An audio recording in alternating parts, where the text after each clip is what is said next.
Hello friends, welcome to price action.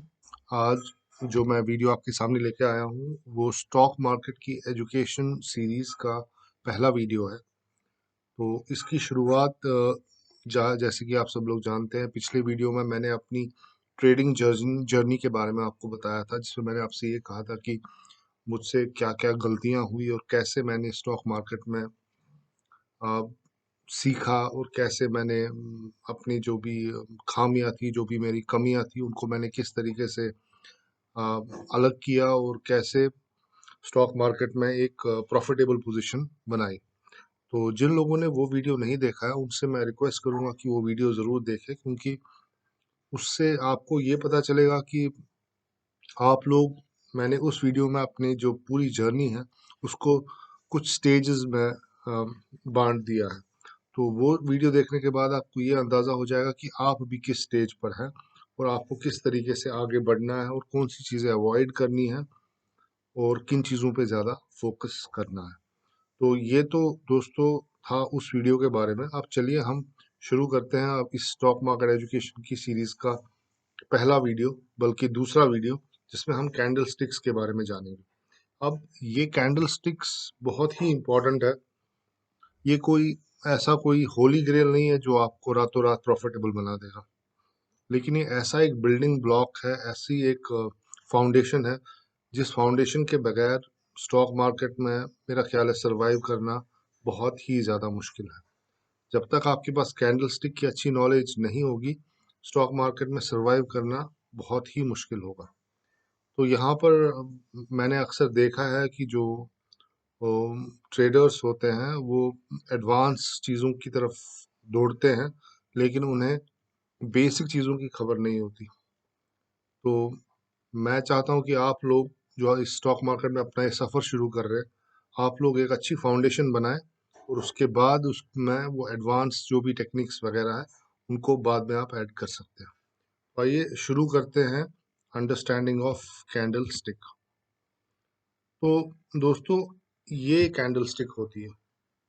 ये candle stick एक green colour की भी हो सकती है और ये कैंडल स्टिक रेड कलर की भी हो सकती है। ये कैंडल स्टिक को अगर आप देखें तो इसमें क्या आपको दिखता है? इसमें आपको एक बॉडी दिखती है इस कैंडल स्टिक की।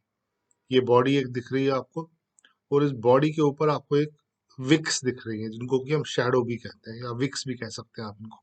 तो एक विक ऊपर की तरफ आपको दिख रही है और एक विक नीचे की तरफ आपको दिख रही है। बिल्कुल उसी तरीके से आपको रेड कैंडल में भी रेड बॉडी दिख रही है और आपको विक्स दिख रही है ऊपर की तरफ और विक्स दिख रही है नीचे की तरफ।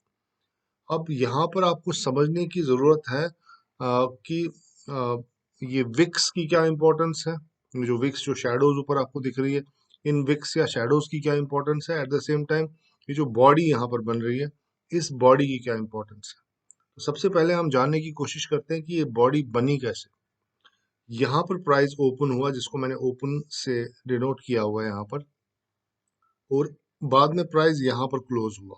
तो अभी आप सिर्फ ओपन और क्लोज पे फोकस करें। प्राइस यहाँ पर ओपन हुआ और प्राइस यहाँ पर क्लोज हो गया, और क्लोजिंग प्राइस जो है वो ओपन प्राइस से ऊपर है। तो विद द रिजल्ट यहाँ पर एक ग्रीन कैंडल बन गई। अभी मैं आपको सिर्फ एक ग्रीन बॉडी समझा रहा हूँ, अभी हम विक्स पे नहीं गए। तो फिर से एक बार आपको बताता हूँ। वो प्राइस यहाँ पर ओपन हुआ और प्राइस यहाँ पर क्लोज हो गया।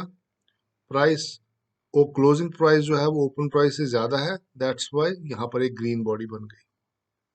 उसी तरह से यहाँ रेड बॉडी कैसे बनी? प्राइस यहाँ पर ओपन हुआ ऊपर, उसके बाद प्राइस ऊपर नहीं गया बल्कि नीचे चला गया। ये देखिए, रेड एरो जो है आपको नीचे की तरफ दिख रहा है। प्राइस नीचे की तरफ चला गया, और जब प्राइस नीचे की तरफ चला गया तो इसने यहाँ पर एक रेड बॉडी बनाई, क्योंकि प्राइस कम हुआ। तो यहाँ पर ये रेड बॉडी बन गई। तो ओपन प्राइस ऊपर है, क्लोज प्राइस नीचे। अब अगर आपसे कोई कहे कि रेड कैंडल और ब्लू कैंडल में डिफरेंस क्या होता है, तो मेरा ख्याल है एक सिंपल सा डिफरेंस ये है कि ग्रीन कैंडल में ओपन प्राइस नीचे होता है और क्लोज प्राइस ऊपर होता है, यानी कि close price is greater than the open price. whereas in the case of red candle, the close price is smaller than the open price, with the result open यहाँ पर हुआ और क्लोज उससे नीचे हुआ। मतलब अगर ये ओपन 10 रुपए पे हुआ था, ये क्लोज 8 रुपए पे हो गया। इस वजह से इसकी बॉडी जो थी वो रेड बन गई। और यहाँ पर अगर ये ओपन 10 रुपए पे हुआ था, ये क्लोज 12 रुपए पे हो गया, इस वजह से जिसकी बॉडी इसकी ग्रीन हो गई। अब दोस्तों इन विक्स की बात करते हैं। ये विक्स क्या होती है? हम आमतौर पे जो भी स्टॉक मार्केट में ट्रेड करते हैं उन्हें बॉडी की तो नॉलेज होती है, लेकिन विक्स के बारे में बहुत कम पता होता है। ये विक्स क्या है? ये विक, अब आप देखें, प्राइस यहाँ पर क्लोज हो गया और प्राइस ने ऊपर जाने की कोशिश की, ऊपर जा नहीं पाया और वापस नीचे आ गया। इस यहाँ पर फिर ये शैडो बनती है जिसकी, या फिर एक विक बनती है। यानी कि प्राइस ऊपर जाना चाहता था लेकिन ऊपर जा नहीं पाया। ये इसका हाई प्राइस था। इस हाई प्राइस को चेक टेस्टिस ने किया और उसके बाद वापस नीचे आ गया, जिसकी वजह से यहाँ पर शैडो बन गई। अब आपको ये समझना होगा कि प्राइस ऊपर सस्टेन नहीं कर पाया, जिसकी वजह से ये वापस नीचे चला गया। ये ऊपर की विक जो होती है ये हमेशा सेलिंग प्रेशर बताती है। In the case of green candle, जो ऊपर की विक होती है वो हमेशा एक सेलिंग प्रेशर बताती है। उसी तरह से अब यहाँ पर अगर आप देखें, ओपन प्राइस के नीचे प्राइस नीचे चला गया, लेकिन नीचे प्राइस लो पे सस्टेन नहीं किया और बुल्स ने इसको वापस ऊपर लेके आ गए। नीचे से ऊपर जब आप आते हैं तो उसको कौन ऊपर लेके आ सकता है? उसको बुल्स लेके आ सकते हैं। तो बुल्स ने इसको यहाँ से वापस ऊपर लेके आ गए और इस लो तक नहीं जाने दिया। तो ये विक है, ये नीचे की विक जो है ये बाइंग पावर बताती है। तो नीचे की विक जो होगी वो हमेशा बाइंग पावर बताएगी और ऊपर की विक जो होगी वो हमेशा सेलिंग पावर बताएगी। उसी तरह से प्राइस यहाँ पर ओपन हुआ, इसने ऊपर जाने की कोशिश की, हाई बनाने की कोशिश की, लेकिन वहां पे सरवाइव नहीं कर पाया, प्राइस वापस नीचे आ गया। तो अगेन ये भी, इसको ऊपर से नीचे किसने लाया? उसको ऊपर से नीचे बियर्स ने लाया। बियर्स और बुल्स, बुल्स मतलब जो प्राइस को ऊपर लेके जाते हैं, वो बियर्स मतलब जो प्राइस को नीचे लेके आते हैं। इसको बियर्स ने नीचे लेके आ गए, तो ये प्राइस यहाँ सस्टेन नहीं हो गया। तो इसका मतलब है जब भी आप ऊपर की तरफ शैडो देखेंगे वो सेलिंग प्रेशर बताता है। उसी तरह से प्राइस नीचे गया, लो बनाया, लेकिन यहाँ पर सस्टेन नहीं कर पाया और बुल्स ने इसको वापस ऊपर लेके आ गए। तो ये नीचे की जो शैडो होती है ये हमेशा बाइंग पावर बताती है। तो इन शॉर्ट आप हमेशा ये याद रखिए, जब भी आपको एक कैंडल के नीचे की शैडो दिखाई दे, उसका मतलब है कि वो शैडो बाइंग पावर बताती है। अगर आपको कैंडल में ऊपर की तरफ शैडो दिखाई दे तो उसका मतलब सेलिंग पावर होता है। तो मगर अब अगर आपसे कोई पूछे कि इस कैंडल में बाइंग पावर कितना है और सेलिंग पावर कितना है, तो आप उससे सिंपल जवाब दे सकते हैं कि भाई ये जो शैडो थी और ये शैडो, दोनों की लेंथ जो है वो सेम है। अगर इन दोनों की लेंथ सेम है तो बाइंग पावर जो कि ऊपर की शैडो बता रही है और सेलिंग पावर जो कि नीचे की शैडो बता रही है, दोनों बाइंग और सेलिंग पावर बराबर है। यहाँ पर कोई इन टर्म्स ऑफ शैडो ना तो बुल्स बारी है ना तो बियर्स बारी। हाँ, लेकिन अगर अब आप इस बॉडी की तरफ देखें, इस बॉडी में क्लियरली दिख रहा है कि बियर्स ने प्राइस को ऊपर से नीचे तक ले गए, यानी कि यहाँ पर इस बॉडी में बियर्स जो थे वो काफी जबरदस्त तरीके से हावी थे। उसी तरीके से यहाँ पर अगर आपसे कोई पूछे कि यहाँ इन टर्म्स ऑफ शैडो या इन टर्म्स ऑफ विक्स मुझे ये बताओ कि भाई यहाँ पर बुल्स बारी है या बियर्स बारी है, तो आप कहेंगे कि ये दोनों शैडोज बराबर है, इनका साइज सेम है। तो इसका मतलब है इन टर्म्स ऑफ विक्स और इन टर्म्स ऑफ शैडोज, बुल्स और बेयर्स जो है दोनों सेम ताकत रखते हैं। लेकिन इन terms of body clearly bulls ने डोमिनेट किया है, क्योंकि उन्होंने प्राइस को इधर से लेके ऊपर तक लेके आ गए।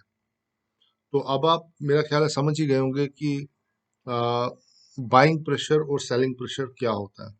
अब सपोज कीजिए अगर यहाँ पर आपको एक लंबी शैडो दिख जाए, अगर सपोज कीजिए यहाँ पर आपको एक लंबी शैडो दिख जाए और यहाँ पर आपको एक छोटी शैडो दिख जाए, तब आपसे कोई पूछे कि भाई मुझे बताओ कि यहाँ बाइंग प्रेशर ज्यादा था या सेलिंग प्रेशर ज्यादा था, यहाँ पर ये जो शैडो इतनी लंबी आपको दिख रही है, तो इन टर्म्स ऑफ शैडोज आप ये बोलेंगे कि भाई यहाँ पर सेलिंग प्रेशर ज्यादा था, क्योंकि इस ऊपर की जो विक है इसकी लेंथ नीचे की विक से ज्यादा बड़ी है।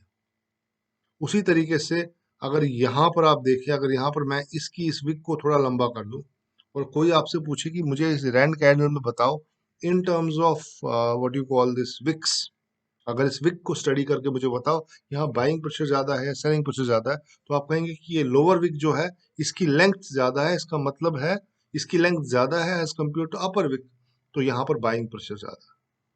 तो दोस्तों समराइज करता हूं इसको सबको, जो हमने इसमें देखा वो ये है कि नीचे की विक, चाहे वो रेड कैंडल हो चाहे वो ग्रीन कैंडल हो, नीचे की विक हमेशा बाइंग प्रेशर बताती है।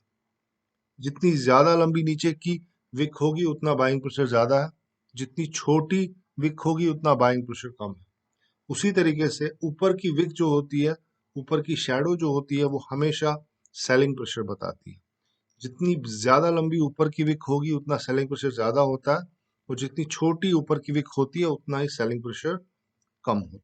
हाँ तो दोस्तों, अब इस वीडियो से आपको दो चीजें मेरा ख्याल है क्लियर हो गई होंगी, विक्स और बॉडी। तो हमेशा याद रखें, जो विक्स होती है वो बाइंग या सेलिंग प्रेशर बताती है, और जो बॉडी होती है वो हमेशा मोमेंटम बताती है। तो अगर यहाँ पर बॉडी कम होती तो हम कह सकते थे कि मोमेंटम कम है, लेकिन यहाँ पर बॉडी बड़ी है तो इसका मतलब है यहाँ मोमेंटम काफी ज्यादा है। अब सवाल यह है कि ज्यादा इंपॉर्टेंस आपको किस चीज को देनी है, आपको बॉडी को ज्यादा इंपॉर्टेंस देनी है या आपको विक्स को ज्यादा इंपॉर्टेंस देनी है। अगर बॉडी ज्यादा बड़ी है एज कम्पेयर टू विक्स, तो बॉडी की ज्यादा इंपॉर्टेंस हो जाती है, और अगर विक्स बड़ी है बॉडी से तो विक्स की ज्यादा इंपॉर्टेंस हो जाती है। तो ये जो है, ये डिपेंड करेगा कि आपको किस तरीके का सिनेरियो दिया जा रहा है।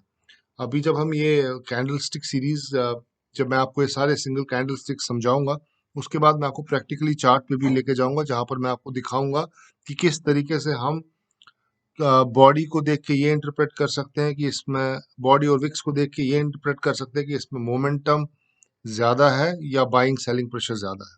तो हमें इन दोनों चीजों को अलग रखना होगा। तो आइए अब चलते हैं नेक्स्ट स्लाइड की तरफ। नेक्स्ट स्लाइड में मैं बस यही, मैं फिर से एक बार आपको ये बता रहा हूँ की पॉइंट, कि wicks corresponds to buying and selling pressure and body corresponds to momentum. जितनी ज्यादा बड़ी बॉडी होगी उतना मोमेंटम ज्यादा होता है, और जितनी छोटी बॉडी होती है उतना मोमेंटम कम होता है। जितनी विक्स ज्यादा लंबी होंगी उतना बाइंग एंड सेलिंग प्रेशर ज्यादा या कम होगा। और हमेशा याद रखिए, कैंडल के नीचे की विक्स जो होती है वो हमेशा बाइंग प्रेशर बताती है, और कैंडल के ऊपर की जो विक्स होती है वो हमेशा सेलिंग प्रेशर बताती है। अब जहां तक बॉडी या विक्स, ज्यादा इंपॉर्टेंस किसको देनी है, अगर बॉडी बड़ी है विक्स से तो बॉडी की ज्यादा इंपॉर्टेंस हो जाती है, विक्स को आप नेग्लेक्ट कर सकते हैं। लेकिन अगर विक्स ज्यादा बड़ी है बॉडी से तो विक्स को ज्यादा इंपॉर्टेंस देनी चाहिए एज कंपेयर टू बॉडी। तो ये था की पॉइंट्स। अब चलिए हम नेक्स्ट पॉइंट की तरफ चलते हैं। अब ये कैंडल स्टिक, जैसा कि मैं आपको कह चुका हूं, ये कोई होली ग्रेल नहीं है, ये कोई ऐसी चीज नहीं है जो आपको करोड़पति बना देगी या जो आपको एकदम अचानक से प्रॉफिटेबल बना देगी। ये एक बहुत ही इंपॉर्टेंट टूल है, जिसकी अंडरस्टैंडिंग अगर आपको होगी तो ये आपको एक एज देगी और आपके लिए बहुत ज्यादा फायदेमंद होगी। आमतौर पे मुझसे अक्सर लोग पूछते हैं स्टॉप लॉस इसका क्या है, टारगेट क्या है। तो अगर आपको कैंडल स्टिक की अच्छी नॉलेज हो जाएगी, तब ये सवाल आपको किसी से पूछने की जरूरत नहीं होगी कि इस स्टॉक का मुझे स्टॉप लॉस बताइए या इस स्टॉक का मुझे टारगेट बताएं। तो कैंडल स्टिक्स अपने आप में एक बहुत ही इंपॉर्टेंट टूल है, कोई होली ग्रेल नहीं है। तो आइए अब नेक्स्ट की तरफ हम चलते हैं, नेक्स्ट स्लाइड की तरफ हम चलते हैं। तो नेक्स्ट स्लाइड में अब कैंडल स्टिक की एक प्रॉब्लम भी है। कैंडल स्टिक हमें काफी कुछ बताती भी है, लेकिन एक एक ऐसी चीज है जो कैंडल स्टिक हमें ये नहीं बताती, ओपन हाई लो सीक्वेंस नहीं बताती। तो मतलब अब जैसे आप देखिए यहाँ पर, ये ओपन प्राइस है इसका और ये क्लोज प्राइस है।